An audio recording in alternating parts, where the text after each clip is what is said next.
Rồi bây giờ để ông chia sẻ cái lý do tại sao mà cái cuộc hành trình bị gián đoạn, không có qua mấy cái đảo của Thái Lan nữa mà là hiện tại lại đang ở Việt Nam.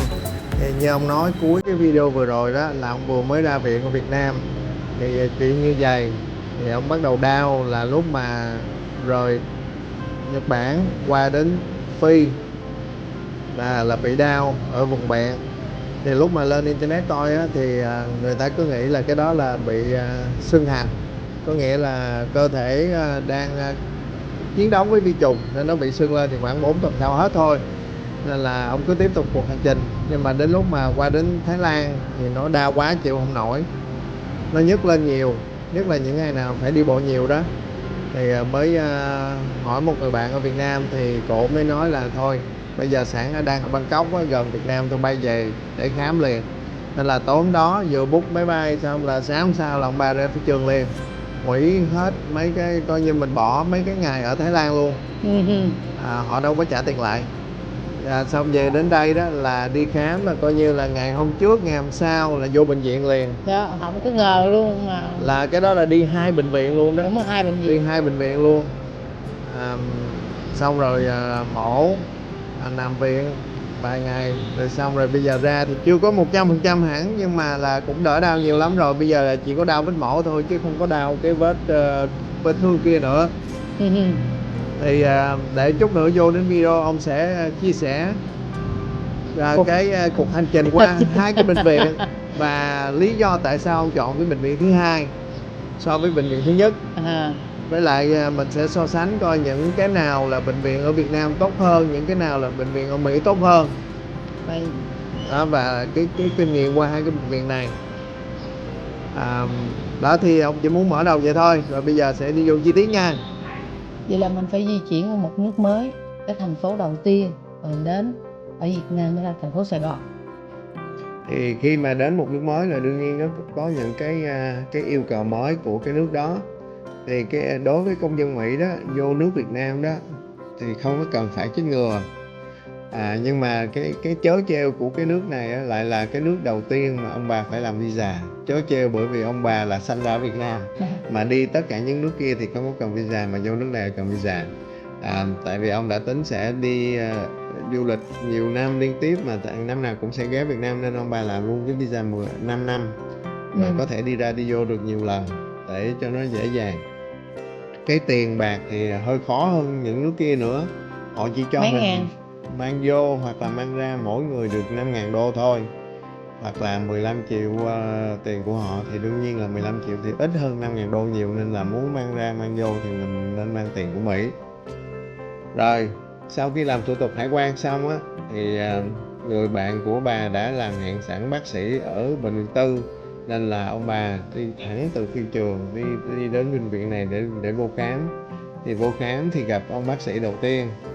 Ông xác nhận là cái bệnh của ông á là bị thoát vị bệnh bên trái. Xong rồi họ gửi đi siêu âm. Thì siêu âm cũng hết 45 phút đó, họ làm khá lâu. Họ cũng kết luận là bị thoát vị bệnh bên trái. Đến ngày hôm sau đó thì ông mới gặp một cái người bác sĩ thứ nhì. Thì ông vẫn là bệnh viện đó, vẫn bệnh viện Tư đó. Cái ông bác sĩ này giỏi hơn, ổng khám xong ổng nói là bên trái là chắc chắn có, nhưng mà có thể bị cả bên phải nữa. Thì lúc đó là ông mới cho ngày mổ. Thì ngày mổ của ông cho đó là 5 ngày sau đó. Ổng nói là nếu mà bị một bên á, thì sẽ là 40 triệu, còn nếu mà hai bên á, thì là 58 triệu.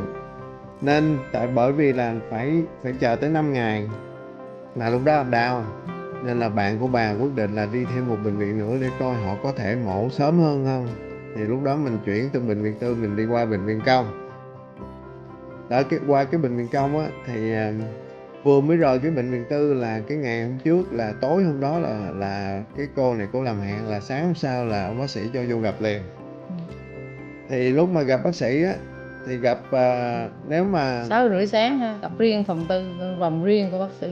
Gặp riêng thì cái tư vấn đầu tiên thì đương nhiên không có tốn tiền, nhưng mà lúc mà xuống mà khám chính xác hơn đó, thì cái khám đó là mình phải đóng tiền. Thì nếu mà thường gặp bác sĩ á, cái chi phí ở đây là 200.000.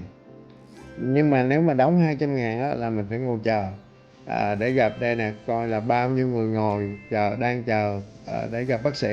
Nhưng mà nếu mình đóng cao hơn á, mình đóng 500.000 đó, thì mình được né qua những cái vụ ngồi chờ Đi này. qua một cái khu vực khác Có để người khám riêng của bệnh viện họ dẫn qua một chỗ khác để mình khám. Thì bên này thì đương nhiên mình vẫn phải lấy số để chờ những người mà cũng giống như trường hợp mình, nhưng mà cái số lượng này thì ít hơn nhiều so với cái số lượng kia.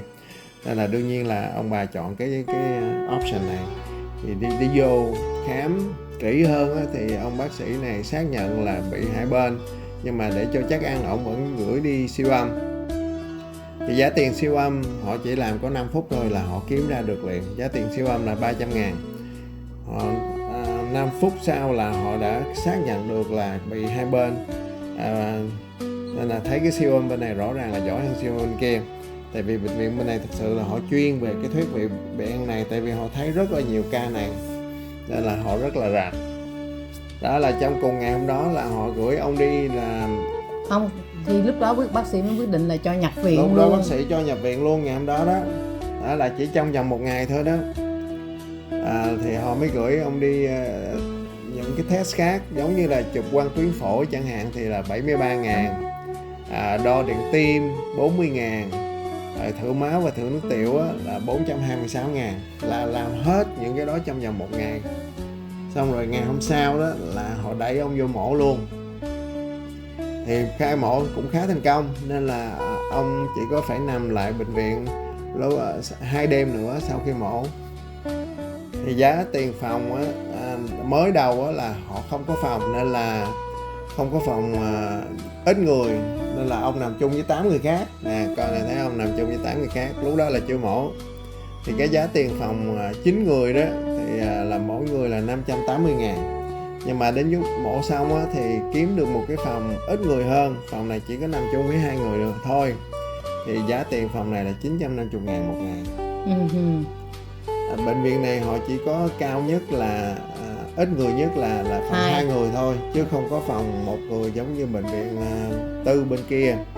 Nên là nếu mà những người nào mà quen cách chữa trị ở Mỹ đó, nằm phòng riêng đó, có sự riêng tư đó, thì chắc chắn là sẽ rất là khó chịu cái chuyện này. Tại vì cái việc mà ông được vô cái phòng 3 người là cái chuyện cũng khá hy hữu rồi, chứ đừng có nói là không thể nào kiếm được cái phòng 1 người. Nếu mà muốn phòng 1 người đó thì qua cái bệnh viện tư kia, nhưng mà như ông hồi nãy nói rồi đó, họ không có ngày mổ liền, nên là ông bà mới chọn phía bên này.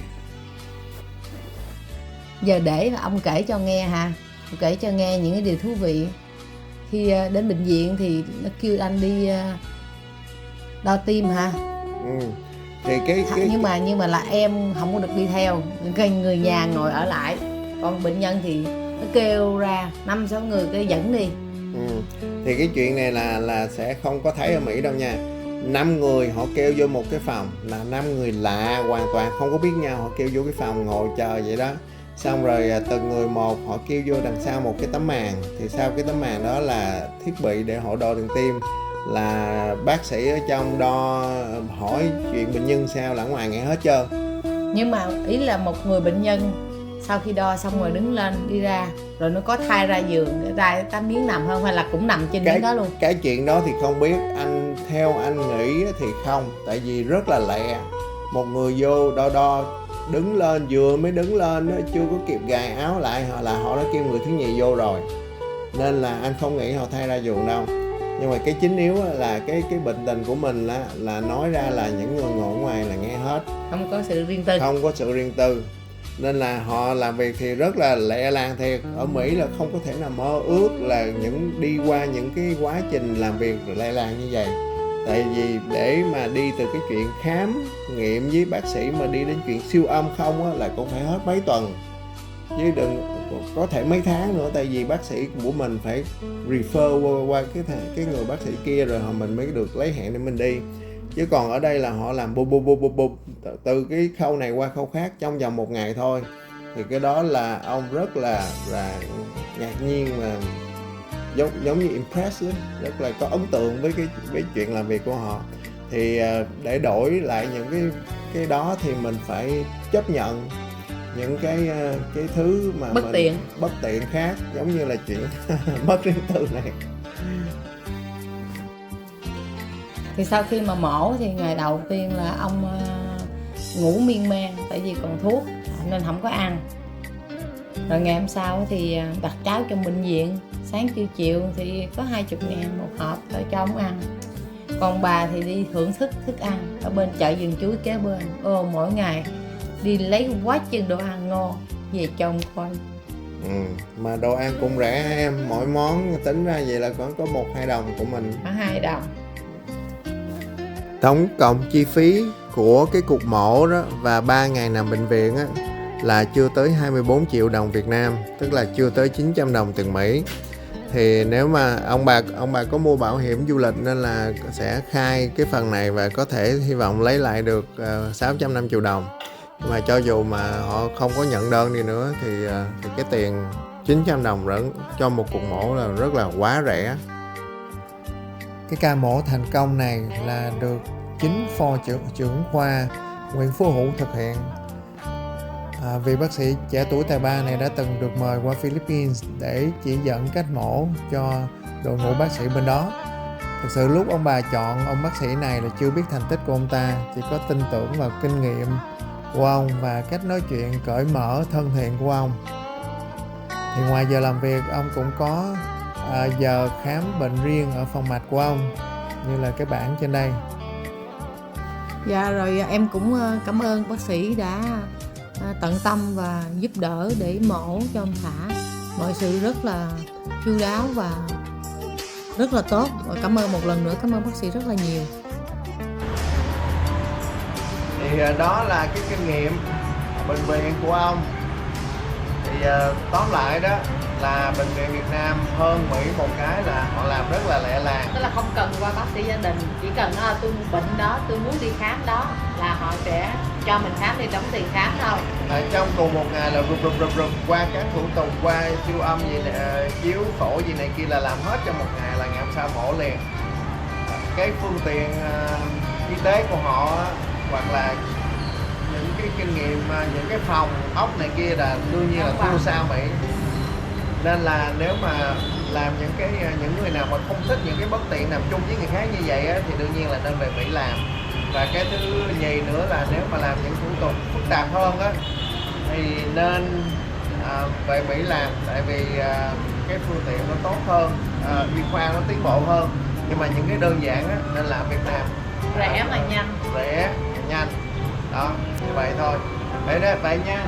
Vậy là mình sẽ chốt lại cái video bệnh viện của ông. Vậy là mình chuẩn bị đi chơi tiếp nha. Để mấy bữa sau ông khỏe hẳn rồi ông sẽ đi thâu thêm cảnh thành phố Việt Nam. Ăn vặt của ông. Chắc chắn phải ăn vặt thêm, ăn bù cho mấy ngày nằm bệnh viện nha.